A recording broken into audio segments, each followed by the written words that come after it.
Good morning. This is Karl Dakin, and this is the Successful Funding Show. With me this morning is Eric Hansen as my guest, and we're going to be talking about the topic of picking winners. Now, to put this in perspective, so everybody knows which side of the auditorium that they're sitting on while we do the middle school dance, as we've talked about it on some of the earlier episodes of this show. When entrepreneurs go to pitch, they need to present themselves to candidates who may provide the funding that they're looking for. And on the other side is investors who are looking for opportunities in which to invest. Now, this sounds like a perfect storm where we're somehow all these entrepreneurs are going to get the money they need to move their products and services to market. The wealthy people, the wealth funds and so forth are going to be able to put their money to work and earn more money. And this is all good, all great. But this is not the way the capital market works. It's an imperfect market because to begin with, there are far more people looking for funding than there is funding. And the process of matching investors with entrepreneurs is a very imperfect process. And a lot of the information that is distributed in the media, in the news, on TV shows is primarily entertainment. It has little to do with reality. And so the whole purpose of the Successful Funding Show is we talk reality here. We're going to talk about the way the world really works. And if you're looking for funding, we're going to talk today about what goes through the mind of an investor when they're looking at different opportunities. And most importantly, what we're going to talk about is what if all the opportunities that the investor sees, they all look alike? Now, if you're an entrepreneur, put on your thinking cap at this point, step back and take a breath, because we're not going to be talking to you about the fact that your deal is not ready for funding. That's another show, another topic.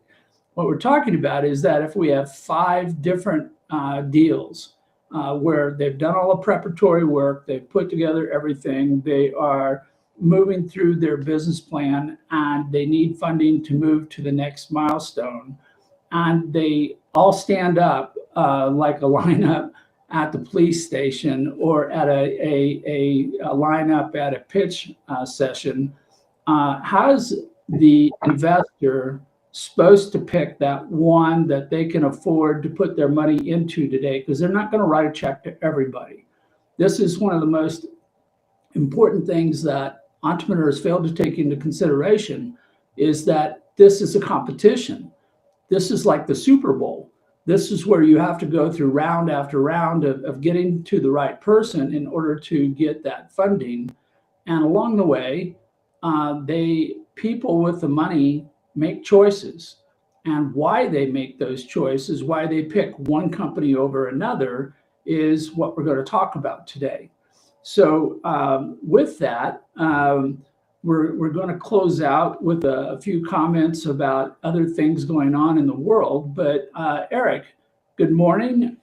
Please, for the audience, those who have not seen Eric as a guest on this show before, please provide a little bit of your background and why you are a special guest this morning in a unique position to share your insight on this topic.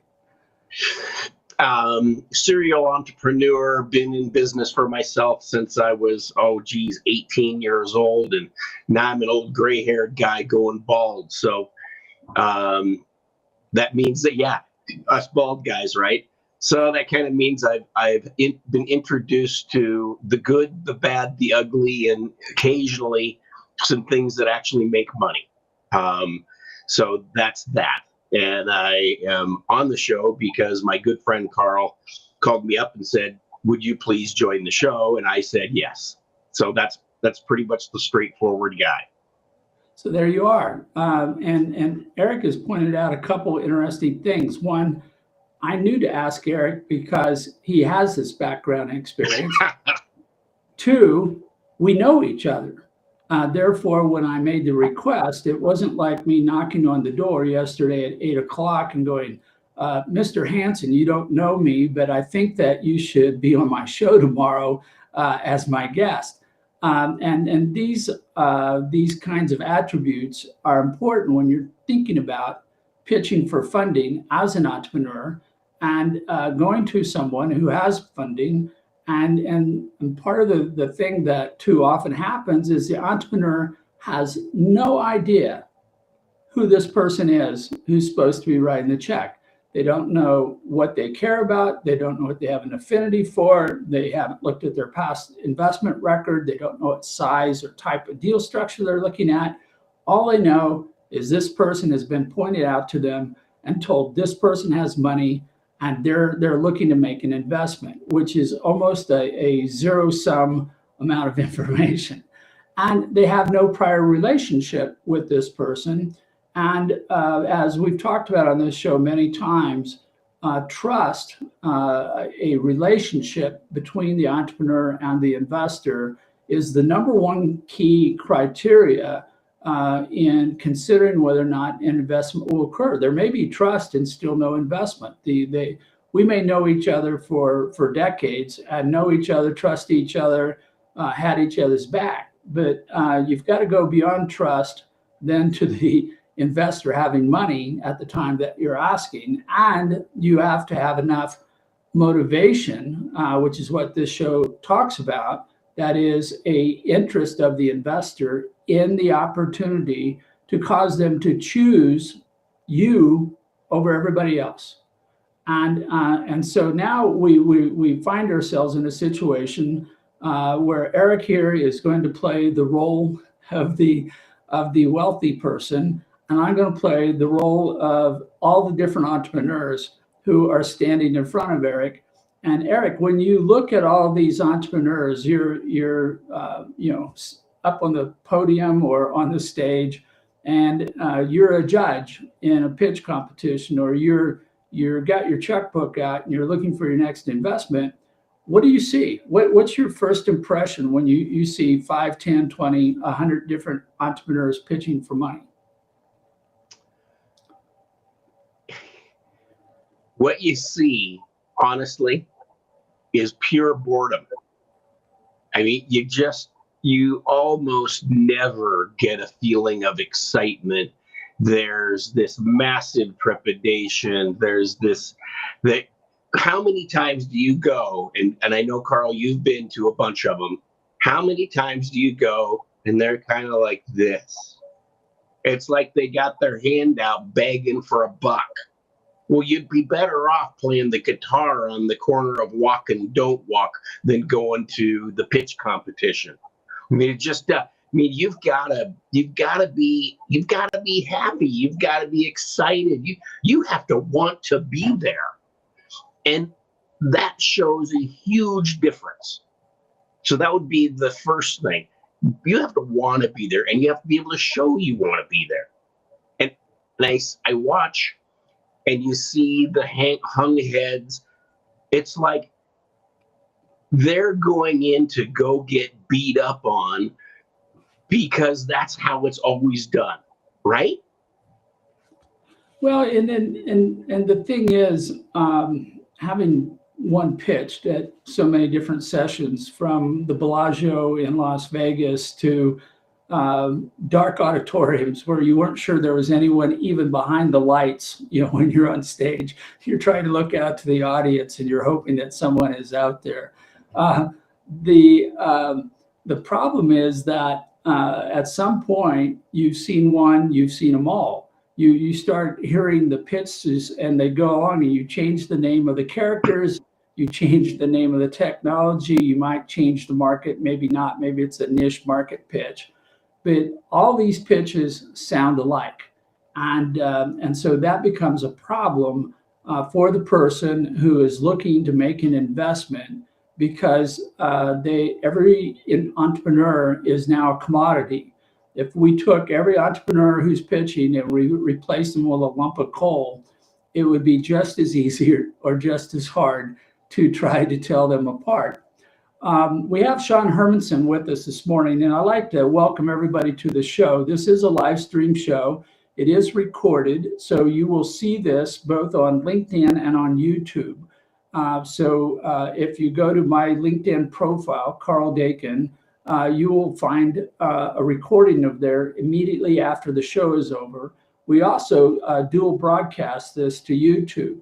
So if you look up my name, Karl Dakin, or you look up Motivated Money Show, which is my brand name on YouTube, you'll be able to find recordings of this show and every other show that we've done in the past. So Sean, welcome to the show this morning. If you have questions as we go along, or anyone else who's listening in at the moment, feel free to throw them out there, because I have with me Eric Hansen this morning, and Eric will answer all of your questions completely, succinctly, and wisely, and therefore we'll all be good.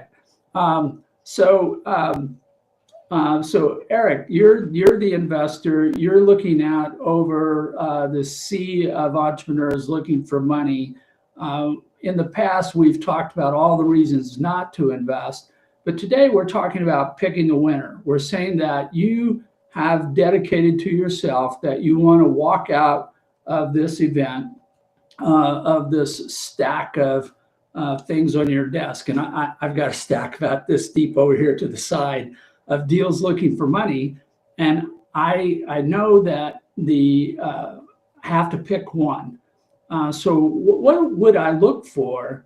What would be, the thing that would allow me to choose one out of all these different people that are pitching for funding? So I'm going to bring up a really dirty word here, crypto. And crypto is a really interesting, yes, it is. Yeah, I understand. It's a very polarizing field. So, but crypto has a very interesting concept that is really actually very productive. So in the crypto world, you don't supply a business plan, you supply a thing called a white paper. But the most important thing about the white paper is that you provide a timeline of what you've done. So it's your accomplishments, and then you solve a problem.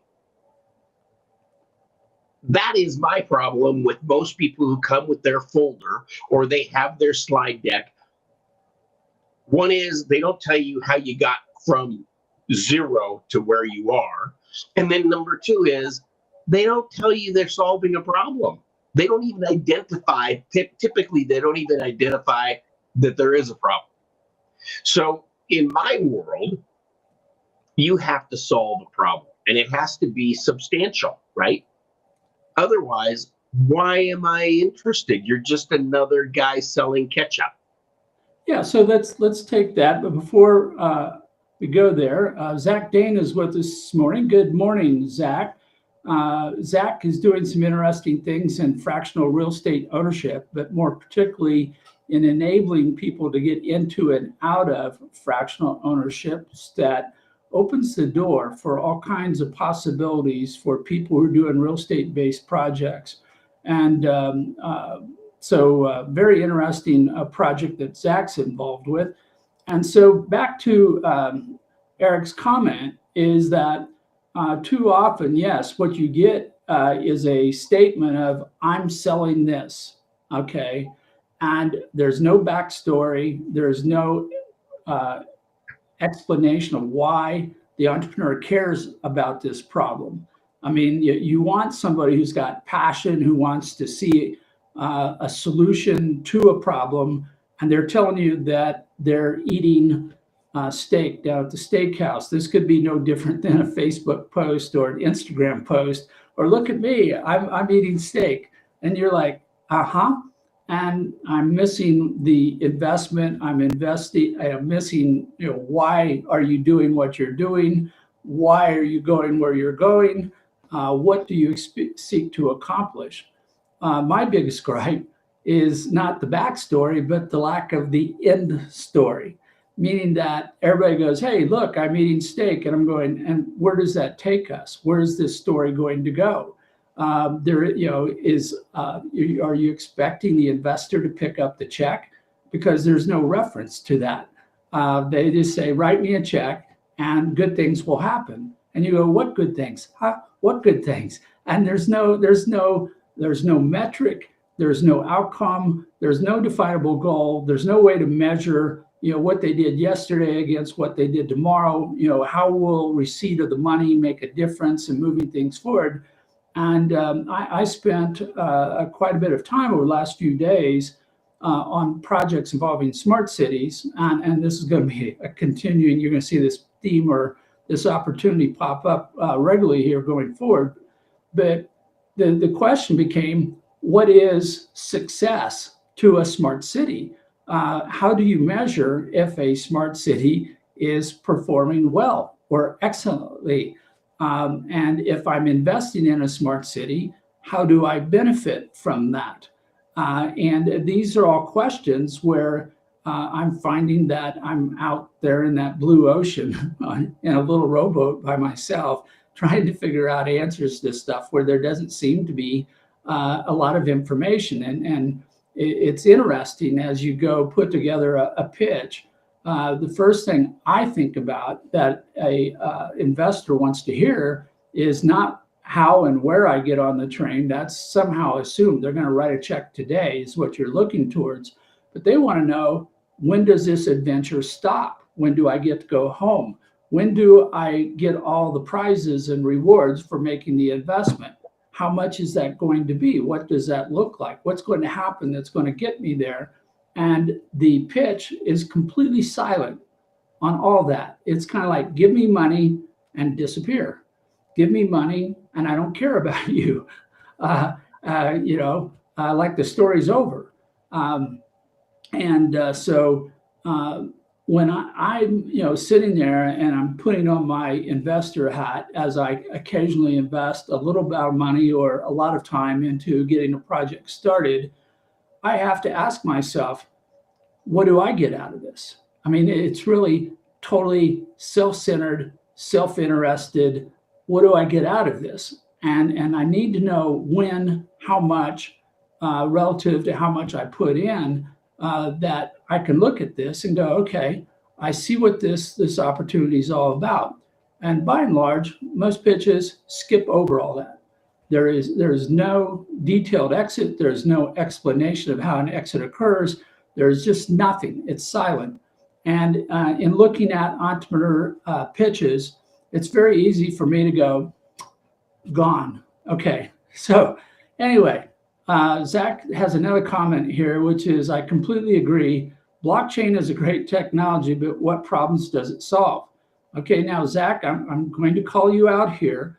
You're going to need to differentiate between blockchain as a technology, which is a distributed ledger, so forth. And if you don't understand how blockchain works, everybody who's watching, take a few minutes and understand that blockchain is taking a file with information in it and putting it in multiple places by taking out the chapters of a book, like 10 chapters in a book, and putting them on 10 different servers, which means that you can then track everything that happens with it and reduce the chance of being hacked. That's blockchain. Cryptocurrency, which is an use of blockchain, it's an application of blockchain to manage currency that may be real or fictitious. In that case, it's using blockchain.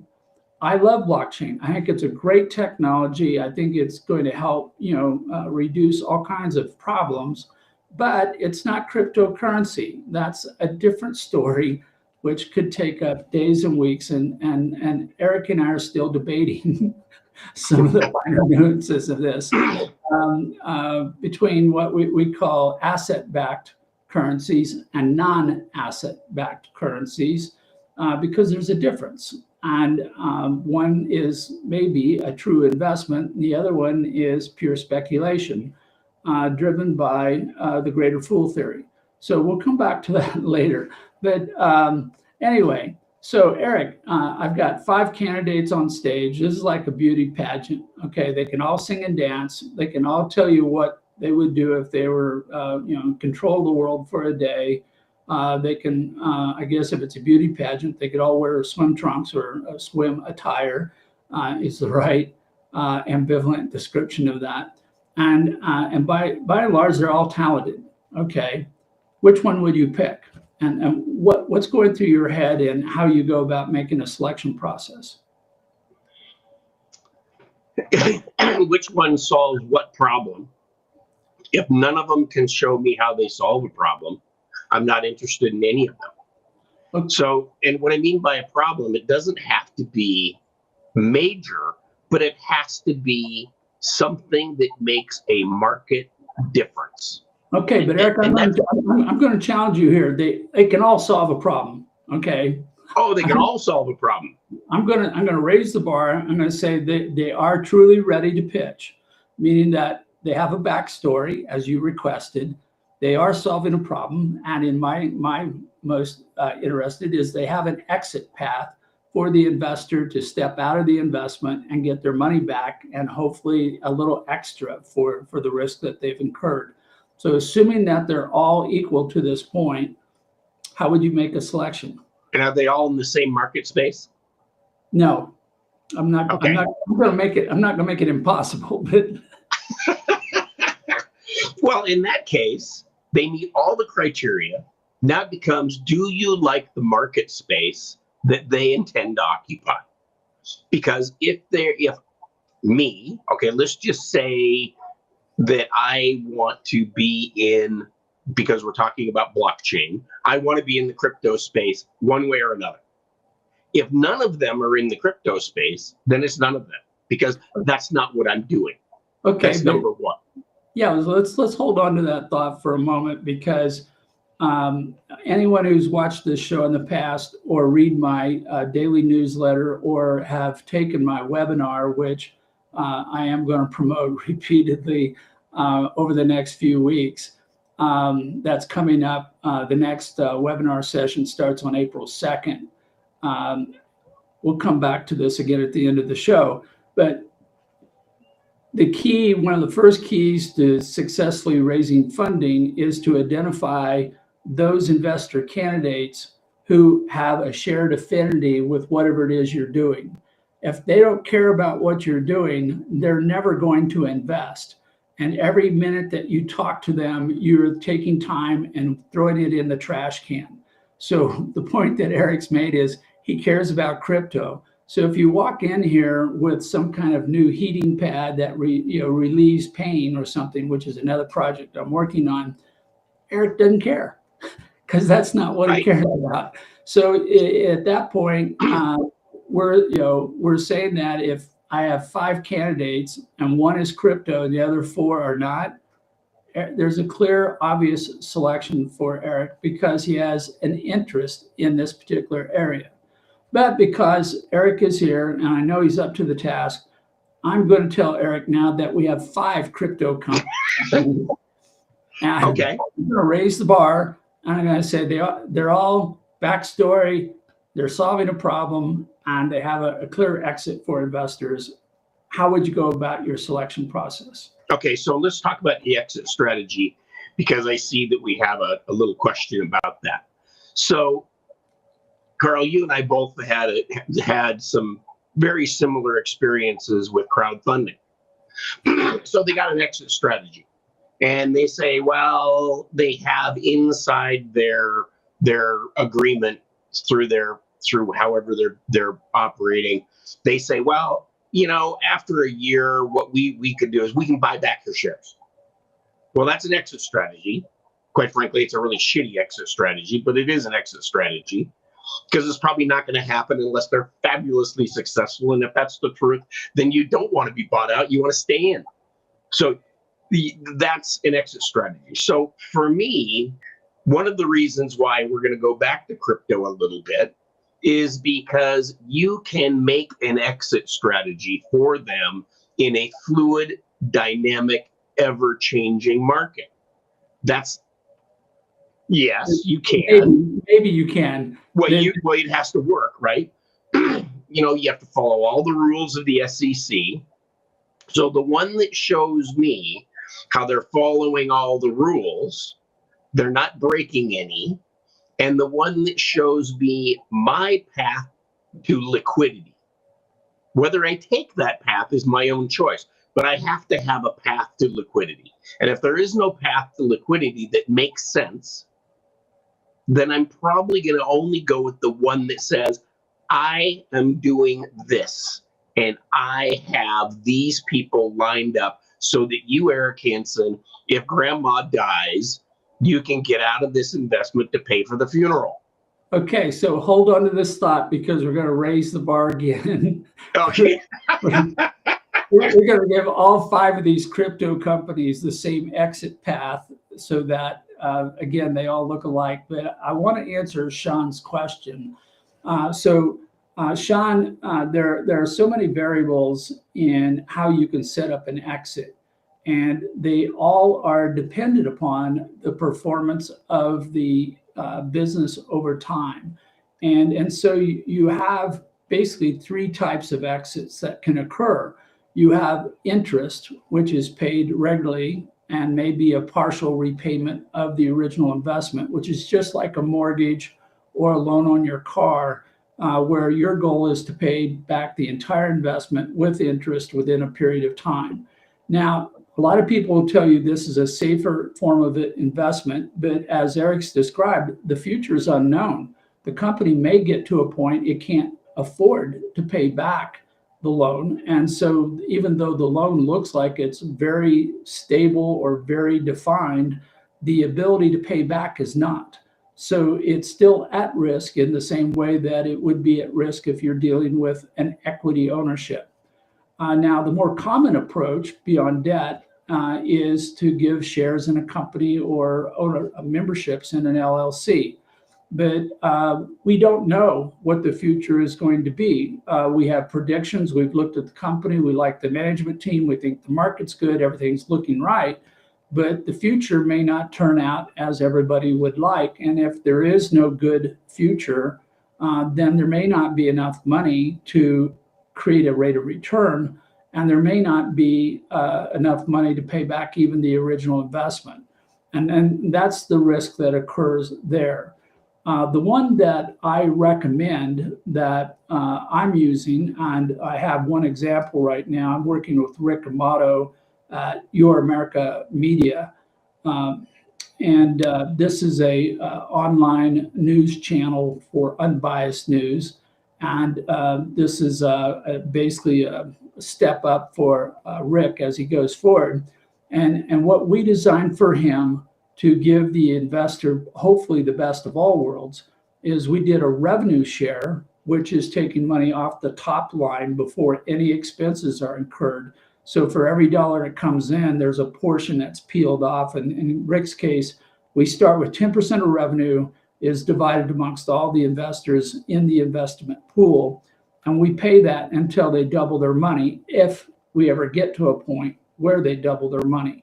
But from day one, where revenue starts, there's a payback taking place. So it's built into the system, but it's tied to cash flow, so it doesn't create an upside down situation like interest may. And then to Eric's point, we're like, well, what if the company goes big time? What if it's going to be very, very worthy and somebody comes along and buys them for $1 billion? Well, if I'm in a straight revenue share, I'm not going to see any of that money.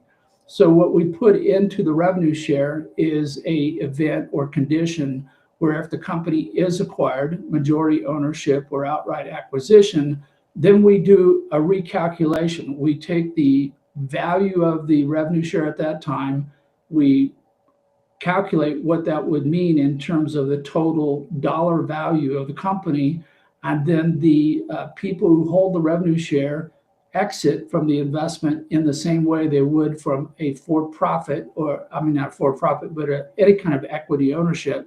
And so they have the best of both worlds. They have early payback that occurs, which reduces risk and puts money back in their pocket.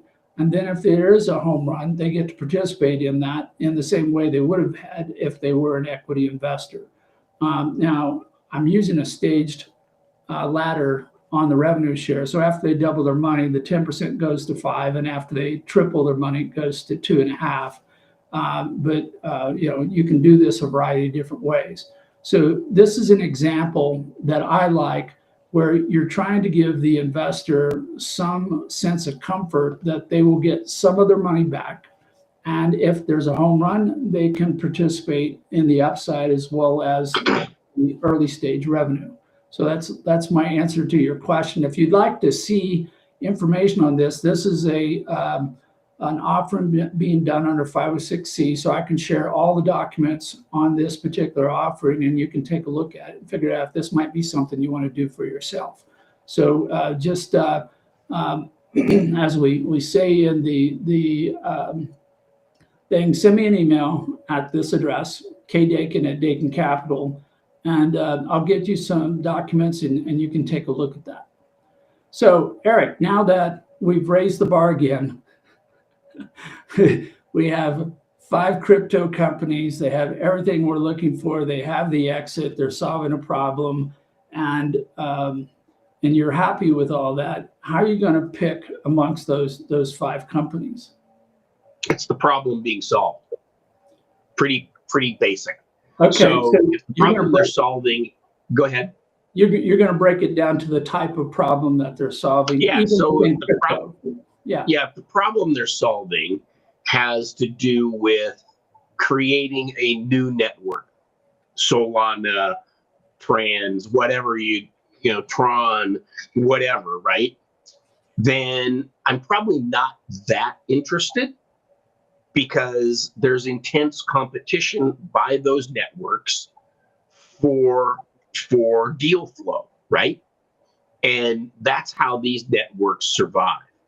They survive by having enough deal flow, i.e., you pay a fee to be on there, and that's how they make their money. So I'm probably not real happy, because to me, it's another form of catch up. All right. So, but if what happens is I'm looking at it and the problem they're trying to solve gets to my core principle, getting back to what you were talking about before. Okay, so let's just say, for instance, my core principle is, you and I talked about this one, so it's not a core principle of mine, but I like it, is decarbonization or, alternate fuels. All right, or transitional fuels and energy. I like that space. I like it for all kinds of reasons, which we won't discuss here, but I like those space. If they're going in and using blockchain in a manner that is going to facilitate that, then I'm getting more and more interested, i.e., are they trying to create energy, let's say, off the Northwest Pipeline, which we have tons of natural gas. They're going to do I'm getting a little complicated here, but they're going to do a 2-cycle system to maximize energy efficiency that then turns around and powers a user. Say this is a bad example, but powers a data center, because the data center can't get enough power, say, from Princeton, BC, because they just don't have it. So now you're getting my attention, because you not only have a true source, but now you have a buyer that can't go anywhere. Now you have my attention. Hopefully that solves the puzzle a little bit. But if by turn you're saying, I want to graze fish in Ontario, I'm not so good about the fish in Ontario. Right. So now we're getting more and more refined, and this is something that as an entrepreneur and you're getting ready to pitch, in some ways you need to have done your own due diligence on the investor, because if you don't know what is Eric's hot button, which has to do with decarbonization, you can talk crypto, you can talk, who you are, you can do the entire pitch. But if you don't know that he cares about decarbonization, you cannot hit that hot button that's going to cause Eric to go, oh, okay, so this is somebody I want to talk to, because this is something that Eric cares about. And this is a common error, common failing of entrepreneurs, is they treat investors like a commodity, as they are. They're going like, well, he's got money, so he writes checks, so that's good enough for me. And you're like, well, you're correct to the point, except you're not going to get that check unless you are dealing with something that this person cares about. And in this case, Eric cares about decarbonization. And if you're talking crypto, you're talking blockchain, the technology or the application, and it has nothing to do with decarbonization, he may look beyond you to the next guy who's got the same story, same capability, same problem solving, who may be working with decarbonization. Or Eric may look at all of these and Eric may say, none of these meet my interest, even though they've got all these things done. They're ready to raise capital. They've got all the information. They're making a good pitch, and I'm just not interested in any of these. And this is a kind of a point that people don't realize, is that as you're pitching, you're unique. There is no doubt that every business on this planet is unique. You have even if you're selling, as I call it, coffee in a coffee shop, where you have your shop, who your customers are, when you started your business, how mature your business is, the services or the different products, you're unique. Now, you may not be unique by very much, which makes it hard for a lot of investors to tell you one from another. And you all already start looking like a commodity, but they still may love coffee shops. And if the coffee shop happens to be across the street from their business, you may go way up on the scale because the person going, wow, now I can walk across the street and get a cup of coffee. Maybe you as a local business want more foot traffic, in your area. You've got a number of things you can start looking for, but you have to think in terms of the investor, not about yourself. So now Eric has pointed out that he is interested in all these things, plus the icing on the cake is decarbonization. So now, Eric, we're going to raise the bar again. I have 5 crypto companies with blockchain solving problems who are all ready to receive capital, and they're all involved in decarbonization. Okay. And I want you to tell me how you would go about sorting and sifting down to the one that you may write a check to. Okay, so you're all involved in decarbonization. You all have a business plan that you claim is profitable. You all have a similar, I'm going to assume they're doing something similar to achieve that goal. Or can I assume that they're all 5 are taking a different approach to some sort of technology and or sequestration method, that they're all somewhat different? I don't know. See, it's over my head at this point. I don't. Okay, this is good. So for me, then what I'm going to do is I'm going to take all 5 of those and I'm going to bring them into my office. And I'm going to sit them down and I'm going to say, okay, so you are, Karl, what you're doing is you're telling me that what you can do, example, you're telling me that what you can do is cap wellheads and reduce methane, and you're going to do this because you think that carbon credits are going to come your way. And by the way, this did get pitched to me. And you think that carbon credits are going to come your way to not only pay you, but pay me and have money left over to do more wellheads. And that's going to all happen through without government help, without any government funding.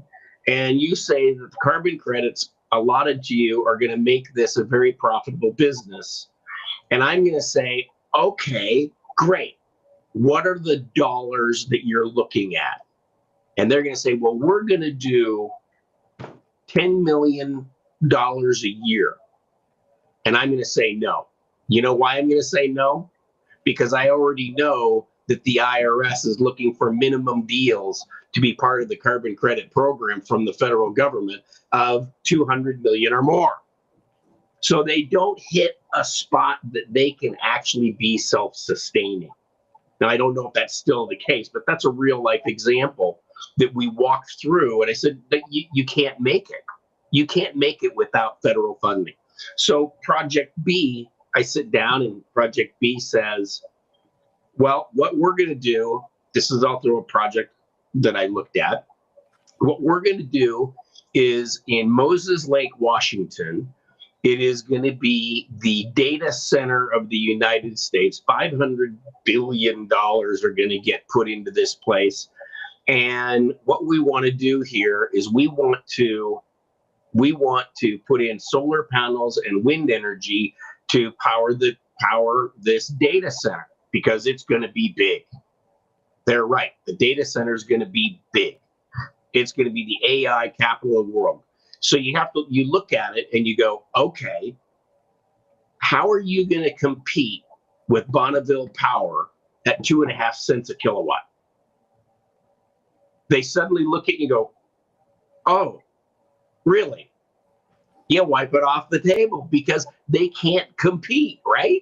There's no competition there. So I guess what I'm going to say to your audience is when you come into an investor, and I'm not picking a guy yet, but you come into an investor, you have to understand that they probably know as much about what you're talking about as you do or more. That's why they're in the space. And so you have to have the ability to research not only your market, and Karl, to your point, who you're talking to. Because most of the time, if it's no different than it's no different than if you go to, let's say, BlackRock. They're giant. They make a lot of mistakes, but they do a lot of things right? That's why they're huge. They have experts. So when you come in and you claim to be an expert, you better be an expert. And that's how I'm going to choose the guy. Not only did they have to hit all my hot buttons, but they truly showed they're an expert and they know what they're talking about. Well, good, Eric. I'm so glad that you raised the bar one last time here before the end of the show, because I'm now going to give you 5 different pitches where they have everything, plus they have experts on board. They have done what they should do, which is they've built a board of directors who are not their nephews and cousins and people they already knew. They went out and found an expert, put them on the board, and then they supplemented that by having a board of advisors with 2, 3, or 4 different people in different aspects of blockchain and crypto and power generation and decarbonization. And you're looking at this and you're going, wow, all 5 of these companies are just indescribably beautiful. It's like, wow, I've never seen this many good companies at one time. But the problem is they all look alike to this point. So I want to start closing out today's show with the point that this is a fierce competition. If you're looking to raise capital, and we've already gone through this checklist, which eliminates most of your competition, meaning that they don't have a backstory. They're not solving a problem. They haven't described a legitimate, reasonable exit from the investment. They are pitching something that Eric cares about so that he has an affinity with them. And they've demonstrated that they have expertise. Okay, how many of your competition do you think just left the arena right now because they haven't done all these things?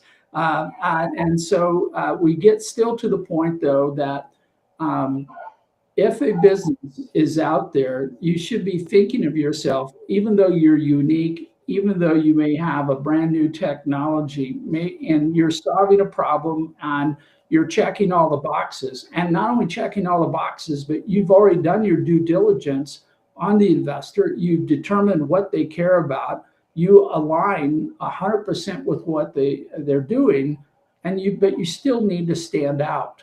And so you have to ask yourself kind of every morning when you get up, what can I do to make myself superior to my entire competition that's out there, whether they're prepared or not. You've got to be thinking about how you make yourself better.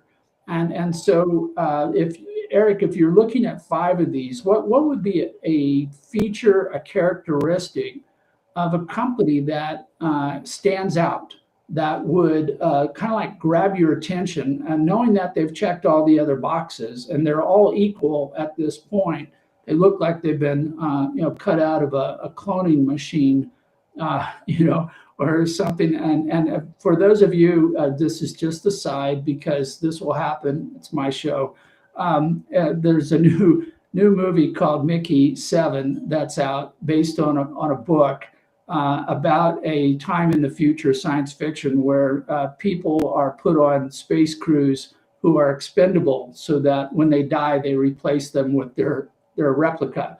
It makes for a very interesting series of strange events, and I recommend the book highly. I just finished it, and the movie, I hope, is as good as the book. But so you've got five clones, okay, sitting here, Eric, that have all these things. What would you look for that you would consider a standout feature or characteristic, something that would cause you to go, that's the one I'm going to pick?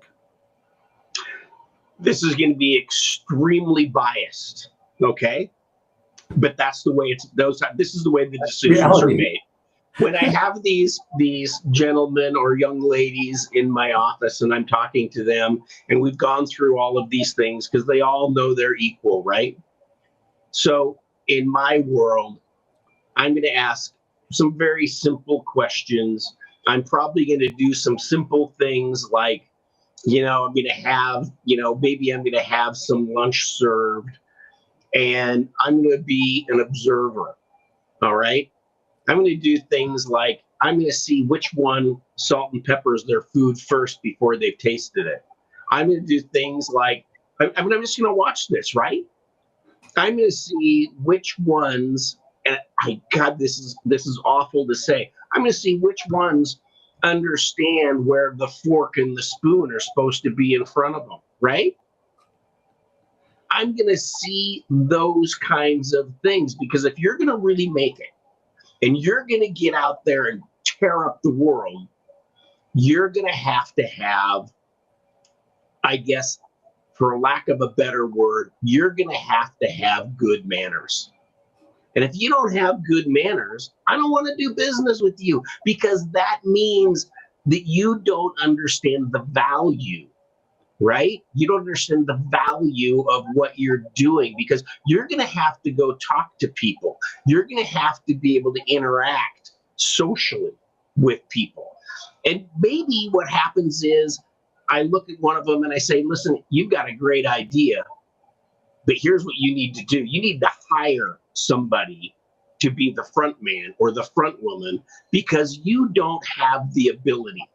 And if the person gets all flustered, which they do, by the way, then that person's gone, right? That person's gone. So the next one, so if the one that says to me and understands you have to be presentable, gets all of that, and maybe none of them do, but the one that comes and says, you're right. I never was taught that growing up, but I'm willing to learn. Wow. Karl, isn't that the magic? That's the magic one, isn't it? I'm willing to learn. And that one gets your money right out of the bag. You've actually addressed a couple different things there, which they're great separators. They're great for filtering people out. What you said is, you've sold me. Okay, you've got everything I could want, but unfortunately, your market is out there. Your customers are out there. Right. Your vendors, your distributors, everybody is out there. And again, this is, I will say, a short-sightedness of a lot of entrepreneurs. They get all caught up in their own bubble, and they're going, I'm perfect in this thing. And you're going, that's true. You could have done everything you wanted to do here, but this is not the whole world. The whole world has all these other people, and including your competitors and everybody you've got to work with. And you have to be able to demonstrate that this is your capability. This is part of why I'm using smart cities as a reference point. But if I talk to a business about itself, we're still inside our own bubble. We're still talking to ourselves. We're not seeing everything. When I started working last year with the concept of community investment funds, where this project has to be married with this project to create a synergistic, complementary type of thing for revitalization of communities, the whole thing became more complex. But I'm no longer a solo entrepreneur. I'm now part of a team of other entrepreneurs working together in concert, where the benefits of that is the community is revitalized. Then as I'm now elevating this to an even higher level, I'm climbing to the top of the mountain and looking out over everything. In a smart city, I go, well, what if we designed a city from scratch to give you all the things that you need to live, work, play in a new urbanist environment? What would that look like? And do I fit as a business into that? Or am I a bolt-on thing where I'm not naturally complementary to this? I'm not fitting into all these other things. That's when I realized that the business may not be as synergistic as it needs to be. It may be like a drag, on the entire community that I'm working in. And that to me is a problem. That it means you're standing out in the wrong way. I'm now I may be successful as a business, but somehow I'm hurting the people, the community, the city in which I'm engaged, because I'm not doing everything maybe I need to do to integrate with this and recognize that we are all social mechanisms. Our business only exists because there are people around us who buy our products and services. There are people around us who are going to sell stuff to us that we then convert into products and services. And so we have to kind of step out, and I know this is starting to get almost metaphysical, but you've got to understand this. And what Eric's pointing out is that as you're looking at your business, you have to step out and look at all the stakeholders around you and say, how do they see me? Am I viewed as a aid? Am I viewed as a valuable asset to them? Am I contributing to their well-being? Because if they don't see me, they don't care. If they don't see me and attribute value to me, they may never buy anything. They may not buy my products or services. They may not support me as a business. And that means in a competitive arena, you somehow are going to lose out to another business who is doing all those things. And so I look at this and I ask myself every morning, what can I do to stand out? Meaning that what am I doing that's better, quicker, faster, or more friendly, more give back to the community? What am I doing with my charities on my site, over here, all these things? Because you are going to be judged, just like Eric described it. He's going, do they have any manners? Do they understand a fork and a knife? Do they understand respect for the person across the table? Did they pass the ketchup to their across the table before they started eating their own food? You are being judged all the time. And an investor is like the ultimate judge, right or wrong. It's their decision on what they're going to invest in. So one last tip before we wind up here totally is that sometimes you will find that your deal, no matter how good it is, no matter how much you prepared and you still look like everybody else, you can stand out because you know the investor, you know what they've invested in, and it may turn out that you can contribute to another investment that they've made. So, not all deals turn well, and they may have trouble with another investment they've made. Something's not there, it's not working the way they want. If you can help them with a prior investment, by creating a new sales channel, maybe upgrading the features or services of whatever that investment is, so that it's a better business, you'll get more points. And these are points that no other investor is going to have. So we're talking about ultimate refinement, zeroing in on the target. So if I have crypto and blockchain and decarbonization and I've got all this stuff described, and I have good manners, I've got my fork and knife, I still will do better if I know the last 5 things that Eric invested in, and I know that I can help one or more of those get better. I might turn it around, I might improve its performance, because I've done my due diligence and I understand who I am and what I bring to the table, and how I can benefit Eric's other investments, I'm going to start my conversation with, I understood you invested in this. And Eric goes, yeah, I did. And he says, yeah, I'm doing some stuff that might be of aid or help or support to them. And now Eric's going to talk to me because this is something Eric's already invested in. He's already made this decision. He's trying to make this investment turn out the best it can be. And if you can help that along, you've already distinguished yourself from all the other people who are doing all the same things that you're doing, but have not asked that one question: what else can I do to help you?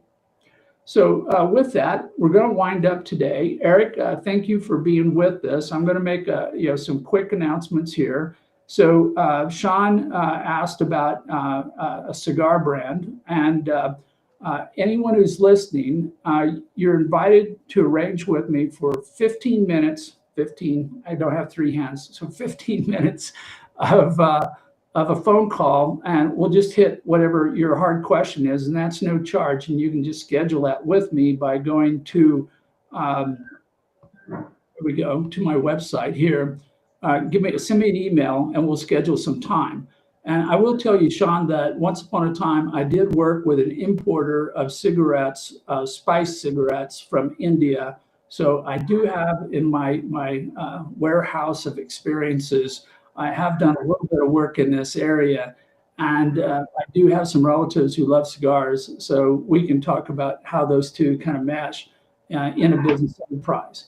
But anyone who wants 15 minutes, get on the email, let me know, and we'll get some time scheduled. Now, beyond that, the other thing is if you go to my website, which I don't seem to have on here, you can go to my website here, and I'm putting up stuff on my website. I also have my own avatar, Cap, which is there 24/7. If you go to dakincapital.com and then you go to the tab that says Cap, that stands for Capital Coach. I have an artificial intelligence platform trained on entrepreneurship and funding, and you can ask it questions all day long. No charge. That's there to help you figure out what you're talking about and where you want to go within this arena. So please give that a try. And then back to the point I made earlier, I am going to be putting on an ongoing educational program. These are year-long subscriptions, but 4 times a year, I put on a webinar on the topic of targeting high probability investor candidates. So this is what we've talked about indirectly today, is that if I want Eric to be my investor, I have to figure out first if I hit all these boxes that Eric has lined out. And now I've just realized that my manners probably will never arise to the level to meet Eric's requirements. But if I were, and I've checked all these boxes, then he would be the kind of person I'd want to pitch to first. I wouldn't want to talk to the other tens of thousands of people who can write checks, because I know that if I talk to Eric, and I'm not only doing everything he wants, but I can help him with one of his past investments, we have a really high probability that we're going to match up and we're going to get an investment. And I don't have to talk to all those other people. I've saved all my time and money that I would be out doing pitch sessions, going to different, things like South by Southwest or the local Angel Club. I've already got an investor, so I'm done. I can go home, get back to work. And that's what the motivated money is all about, is if we're going to go raise money, let's figure out who we have the best affinity, the best alignment, the quickest pitch to get to funding. Let's go pitch to them, and let's talk to them about them, what they care about, and structure the deal to match up with them. And then we can go home and get back to work. So just go to my website. There's information on all this there, which is streaming across the bottom. And I'm doing a lot of stuff on smart cities these days, which means in a particular community, there's a whole bunch of different businesses, from infrastructure to secondary businesses, primary businesses, that can get involved and work together to create an ecosystem where life is better because funding is available. So with that, that's it for today. We're at 9 o'clock. We're on the clock. Eric, thank you. Last comments before we sign off for today. Everybody have a great week. It's going to be windy. So you have a good one, Karl. Thank you very much for inviting me on. And as always, it was entertaining. Yeah, and this is it. We are an edutainment program where our goal is to inform and educate, but if we're not interesting, you're going to find another show to watch, and I have to compete with that. So back to standing out, standing up. All of you need to get up in the morning and go, I can do better. What can I do today to make myself a better business and one that is more attractive to funding? So thank you for being with us today. We'll see you next week on the Successful Funding Show. Bye-bye, Karl.